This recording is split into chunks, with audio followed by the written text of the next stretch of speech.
We also guarantee free labor for farmers for working on their bike.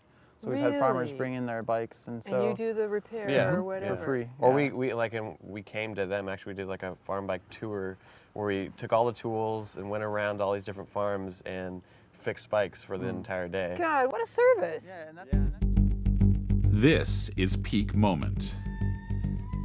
We are living at a peak of human innovation, information, wealth, and health. But we're also at a peak of population and consumption, with rising temperatures and declining resources fueled by cheap oil and gas. Peak Moment Television, bringing you examples of positive responses to energy decline and climate change through local community action. Hi, welcome to Peak Moment. I'm at an enterprise in Port Townsend called The Recyclery with all kinds of wonderful bikes. I'm here with the co-owners, mechanics, educators, Chauncey and Dash Tudhope-Locklear. Thanks for joining me. Yeah, we're really happy to be here. Yeah, happy to be here. On your website, which is PT Recyclery, you say positive social change through bicycles. Now that's an unusual tagline. Dash, what does that mean? To me, it means creating, basically what it says, creating something positive and using that to create, a change, a positive change. And we're just using the bike as, a tool to do that, And, yeah. So you're both a bike repair shop. I see that. Yeah.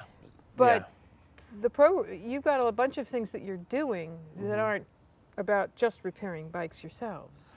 Yeah, we have a whole bunch of programs kind of to carry out our mission statement. And so we have a bike co-op day every Saturday. A bike co-op? Yeah. What does that mean? We invite the community in, and we have a donation jar out, and we just teach basic bike maintenance, help people lubricate their chains, lubricate cables, make minor adjustments, and really just open up to the community around their bicycle and allow them to get intimate with their bicycle.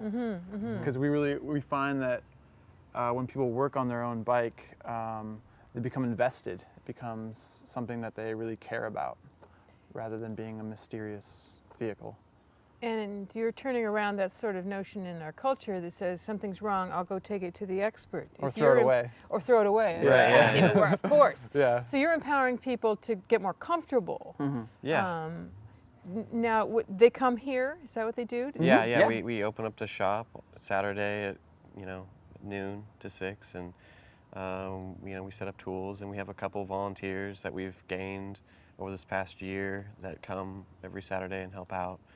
And we open the shop to the community. Wow. It's always open, but Saturday's the day that really people can come in and just, I love the co-op day because I wish it could be like that every day, but we're a business, so we also have to do the whole shop thing as well. What do you love about the co-op days? Just because I get to teach people, I get to be around kids, create like a safe, positive, loving, open place for, the community. And it involves a lot of the youth, which is great because in this town there isn't, a great, like, safe, fun place that you can be doing something and, just having fun at the same time. So we've got all of our future bike mechanics showing up right?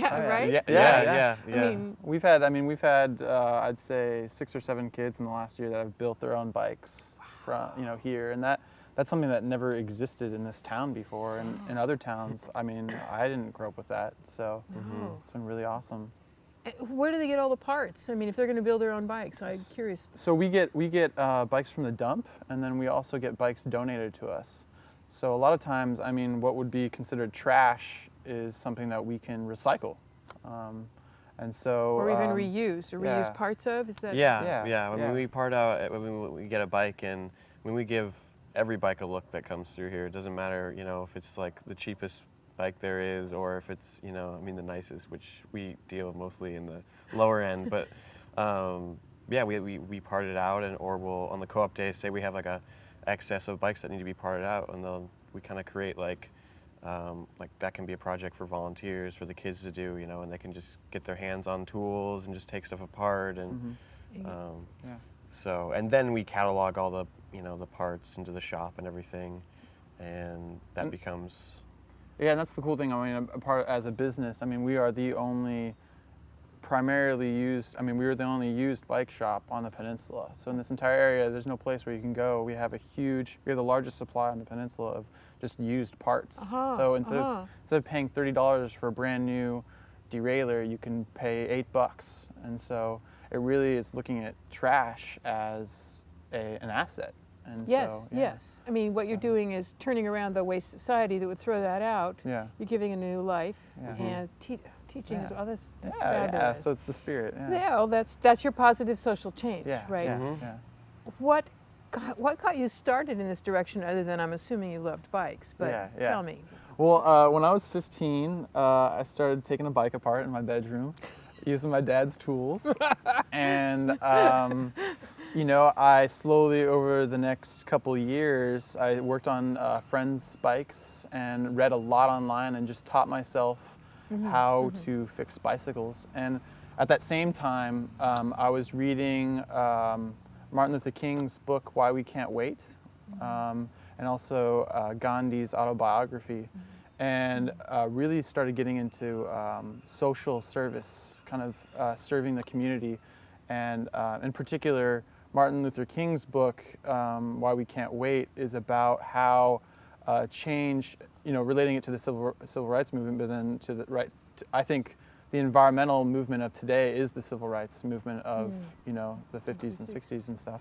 But he talks about how you have to demand change and create change now. You can't wait. You can't expect to, for it to come later. You have to enact it now.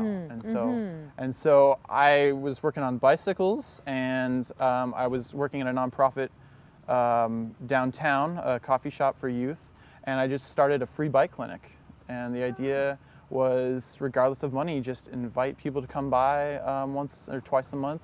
It ended up being twice a month, and work on their bicycle, and I'll teach them how to do it. And it was just totally free. We didn't take any donations. There was no tips allowed. It was just like completely trying to give and love the community and offer that.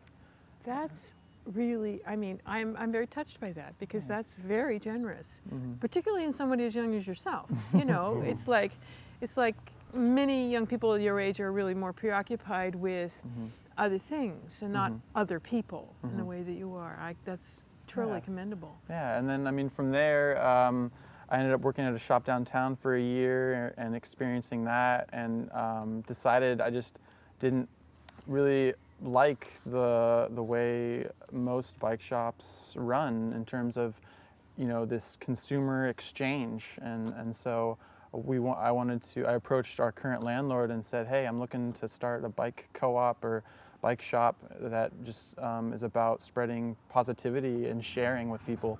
And he pointed to his side yard at the time that had just grass and a shed, and said, hey, maybe we can start right there. And so is that, this is what we were seeing here behind you? Yeah, this fence we put in, we tore up all the sod and put in the bricks, and then... Oh, it's really lovely. Yeah, and then we raised money. We raised $5,000 from the community to start ourselves. So obviously you already had, for the community to support you, you already had something going that they obviously said, we want this. We want you guys to do that. Yeah, it's great. Sure, yeah. And that's the thing, is that it's so much about community, because all the bikes we get are people leave them outside and bring them by. We get phone calls with people that have like 10 bikes in their yard.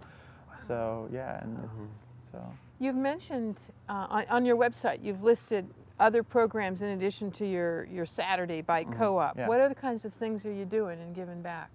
So we have a bunch, and it's really, since we've opened, it seems like we've been adding more and more, projects and programs and everything, which is great, because originally it was just, we had the co-op day, and we would give free bikes away and stuff like that, but there wasn't really much definition.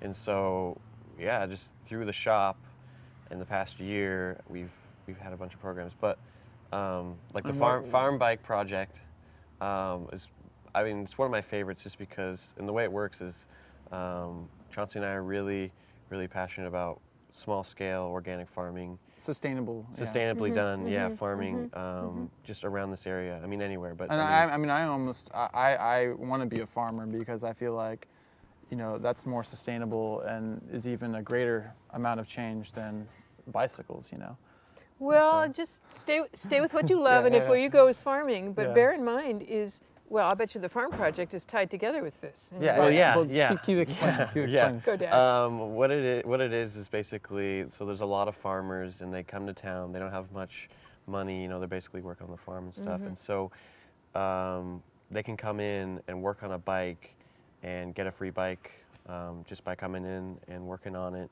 And then usually we'll make a call or go check out the farm and just, meet everybody and everything, which happens pretty quickly around here. And that's the way it works. And then they have a bike. And So you provide the parts from your, Yeah, is that right? yeah, From your yeah. from your collection of parts, and they do the work of putting it together. Yeah, they can. They can, yeah. If they want to, they can. If not, I mean, we've totally given free bikes away and done all the labor, all the parts, and everything. Wow. And so we've done it that way too. Yeah, and then I mean, we also guarantee free labor for farmers for working on their bike. So we've had farmers Really? bring in their bikes, and so And you do the repair Yeah. or whatever. for free. Or yeah. we came to them. Actually, we did like a farm bike tour where we took all the tools and went around all these different farms and fixed bikes for the entire day. God, what a great clinic idea to just Yeah. go from farm to. I mean, Yeah. what a service. Yeah, and that's Yeah. I mean, that's the thing is that out of that sacrifice or that donation of our time and our energy, people look at their bikes in a different way, and so that's what I find in our culture is that when people are stepping up and doing things without that exchange of cash for services, and if it's not perfect, I'm upset. When you're donating that, it just people look at their bicycle in a different way. It's something that people they get inspired to ride their bike more. So I would think that they'd not only change their relationship to their bikes, but to each other and to you, and to realizing that the human, what do I say? The important things don't necessarily have to have money in there. Obviously, money is needed to buy some of the parts that you need and so on, but it doesn't need to be the primary driver, yeah. Right. which you're exhibiting. Yeah, and it never has been with the shop. I mean, Chauncey and I make very, very little. I mean, but we live a life that we can sustain. Makes that possible. Yeah, and So you're it's living simply fine. or frugally or Yeah. And I love it. And but some of the other programs, we have the Borrow Bike program, which is a sliding scale kind of. Well, it's a by donation rental program. Donations, and the donations from that go to some of the nonprofits work we're doing, like the bike school. Wow. Yeah. when we- So people can borrow or sort of rent a bike or whatever? How does that work? So they can borrow a bike for up to a month, and then when they leave a deposit, and then when they bring it back, we actually got inspired by this program in like San Francisco. When they bring it back, we give them their deposit, and then we accept a donation, and we have recommended amounts of donations, but we make it really clear, like it's whatever you want to. So some people drop $100 bills, some people drop $10, and it allows so that when people come to town, it's a rental program. They can borrow a bike and not feel like, okay, I have to pay $25 a day. Right. We saw that Yeah. when we came to town, when we came to Washington, to Seattle, looked at renting bikes, and it was like, that's awful pricey, $20 a day. Yeah. And yet I'd be happy to give a donation in our budget, knowing also, I mean, even the bonus is that it's going Right, towards it's something great. good And- things on the other end. Yeah, I mean, that's yeah. a double plus. Yeah. You mentioned the bikes going to a school or donations going towards a school. Tell me about the bike school. The bike school we started Project. last year, and we taught like 12 or so Kids per semester? Yeah, kids per. We had 2 semesters, and we taught them bike repair and maintenance, and also just Going on bike trips. doing bike trips and stuff like that. And we did it up at the elementary school. There's an ICE program, which is an alternative to the normal school system. Yeah, Okay. and that really, I mean, like, I'm really finding that Dash and I have really found that we've worked with adults for a number of years. I worked with adults and trying to get them to look at how they live and their behavior, and they're so rigid Yeah, and so it's set. pretty hard. Whereas, we ran 2 semesters and we have kids building their bikes. We have kids that have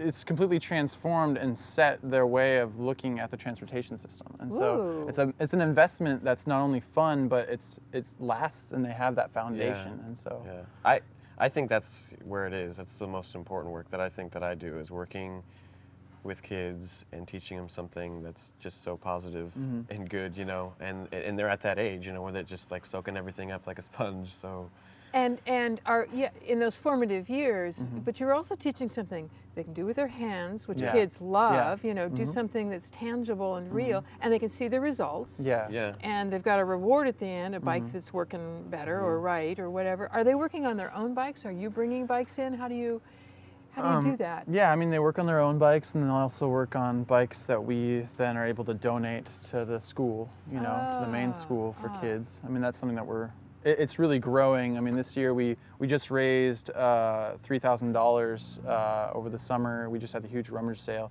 and we just bought $2,300 worth of tools. So we actually have all the tools there, and stands. Donated at the school, because is that what you mean, or to be able to use there at the because we were biking all of our tools from the shop up there every Monday. Oh, so okay. 300 pounds worth. So you're by strong. bicycle, So you have tools that are on location. Yeah. Was the school or any other organization part of helping you to do this? How did that come about? Yeah, we really found that we needed a business that could have a wholesale account that could feed the culture of what we're doing, and so we couldn't do that as a nonprofit. So what we decided to do is we have our business, and we run that, and Dash and I get paid through that, and then we do our nonprofit programs through 4-H. So you're a project, if you will, kind of a project of 4-H? Yeah. These are all 4-H is our umbrella for all of these different programs. And so if somebody wants to donate something, they're donating to the 4-H and can get a tax write-off, but it goes to your project. Fabulous. Fabulous. Yeah. So, and then in addition to the school, we also have neighborhood clinics. We go into neighborhoods that we're invited to, and we just usually it's with youth, and we teach them how to work on their bicycles, and really trying to have money not be a barrier, because a kid will get a flat on his rear tire, and because of money and because of the perception and fear of going into a bike shop and getting that service, that kid will go without a bike for a year, and that's huge. I remember as a youth, I would get something like a flat, and it would put me out for 6 months until my mom took it to the shop. So that's probably what partly motivated you to go learn how to do this yourself. Right? So if somebody, let's say there's an organization or a neighborhood that says we've got a bunch of kids and adults, whatever, that want to learn how to take care of their bikes, they just call you. Is that what happened? And you set up a time and we show up. We have a trailer, a huge long trailer. What is it, like 12 feet? Yeah, and that allows us to take our tools wherever we need to go. And we were doing a lot more of that in the beginning when we didn't have so many programs going. But just last weekend we went over and did a clinic, and there's like 6 kids, and just it was really fun. They had already kind of been taking bikes apart and putting stuff together, and so it's fun to be there, have the tools.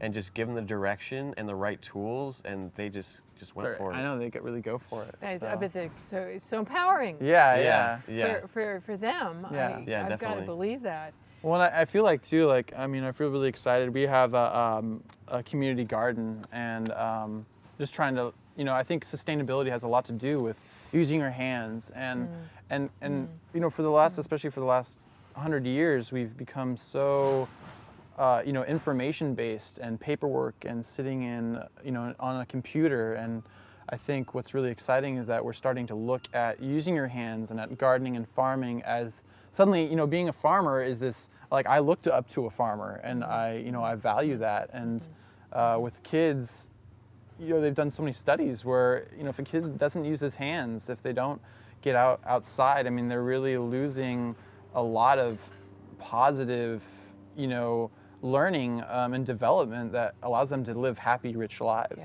And so that's what's really cool, is that you know, I mean, in the school system, there's no wood shop. I mean, they've lost, you know, PE is, you know, what, an hour of your whole school day, and the rest of the, you know, you're being told sit in your chair and learn, and read, and so it's really great with the bike school just to, you know, just have kids using their hands, and you can see them develop in a matter of a couple months. I'll bet you that's really fun for you guys as you get to know the kids. You see them in the school program in particular. You probably see them more confident, Yeah, no, more skilled. yeah, I've watched kids just totally grow, and I mean, you know, they're gonna do that anyway, regardless. But just, I mean, I've seen kids struggle with things, you know, but because they've come here and they've kind of been empowered and they've been given themselves kind of some definition and stuff, they've just a lot of good things have happened with these kids. So What kind of hurdles have you run into? What kind of challenges have you had to meet? What's you know, if somebody else wanted to follow in your footsteps, do you have advice for them? You know, what kind of? Yeah, I think competition, you know, I mean, because we do things for free and because we operate on social capital and stuff, like just, you know, I don't know, just people, you know, looking at us and seeing us in the context of a business and wanting that and everything, and then going from that to like we're offering free bikes and stuff like that. So just with different people, and we have a couple of bike shops in town. Just the sense of competition. Like you might be taking business away from them. Exactly, and just them not quite getting it, what we're doing. But and I think too, I mean, what's been a challenge too is because we're so based on consumerism and not the idea of really what this is about is love and sharing. And I really feel like the environmental movement of today, you know, why do we want to save the environment? Well, it's because we love the environment. It's because we love ourselves. It's because we want to preserve life, you know, and not see it die.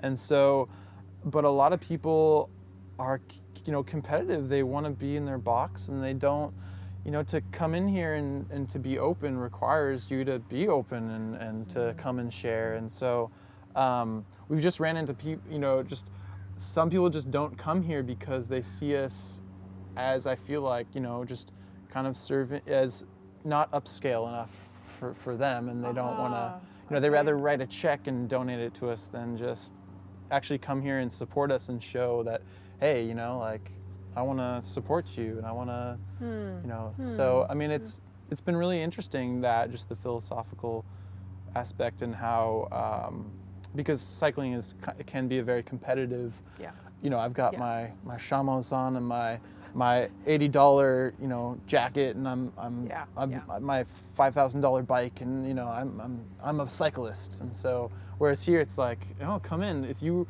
ride a $100 Kmart bike, or you ride a $2,000 custom made frame, you know, bike, everyone is welcome. So part of what you're doing is you're challenging the kind of classism or elitism that's been through a lot of the biking community, that's visible to many people. Yeah. And you're also challenging the model that says a business is only a business, and we keep that separate from a nonprofit in a way you have, but you haven't. You are bringing those both together in your service. So you're breaking down some organizational models too. Yes, we need, you know, you're change agents. That's exactly what you said on your website. Trying to do positive social change. Did I read that you also have a goal of getting a lot of your community biking? Yeah. By 2020, we want to have half of Port Townsend on, what is it, alternative transportation. So and bicycles being the largest component of that. That's pretty. The clock is ticking. We're 1 year in, and it's going great. And you also have an interesting topography. I'm thinking where we are is that you have some steep hills and so on in here, and so I can imagine that, and your aging population will want a little electrical help with their bikes or their whatever. But that's a great.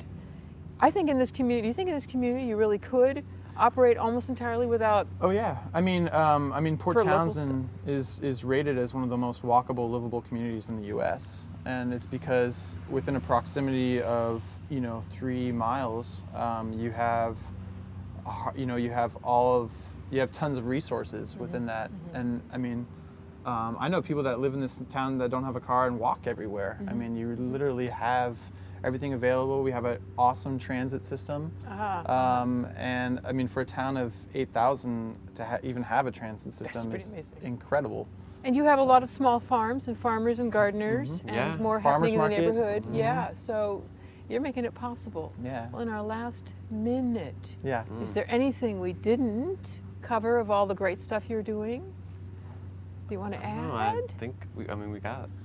Well, I just want to emphasize, I mean, like Dash and I are brothers, and Dash came in a month into the business starting. I invited him to join, and I started training him and stuff, and he's just a full mechanic now, and he runs the shop on his own. That's true. But just to emphasize how, this place is really about love and sharing, and it's been such a joy because to have people come in here and be able to say that and to be able to feel that with them is just really, really positive, and just it feels so good to walk into work every day and know that we're here to love people and we're here to spread love and be loved. And so I think I agree. I think when I think about this place, I really, I mean, as much as it is like about the bike and alternative transportation, I mean, like, it's almost not, because it's like it's what we're creating. It's the love and the positivity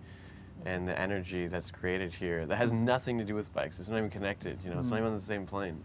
And I mean, just as a final say, I mean, and that's the thing, is that if I wasn't into bikes, if I was into masonry, or if I was into model airplanes, if everyone can find their passion and connect with that love and share that and make something of it, that's what connects us all, and that's how we can all help our culture and the world move in that direction, is finding that in ourselves and then spreading that. You guys are an incredible model for people. Hey. I hope a lot of you get as inspired as I am by these two guys. Take what you love, they said, and then turn it into changing to the world we want. You're watching Peak Moment, locally reliant living for challenging times. I'm with Chauncey and Dash Tudhope-Locklear of the Recyclery. Join us next time.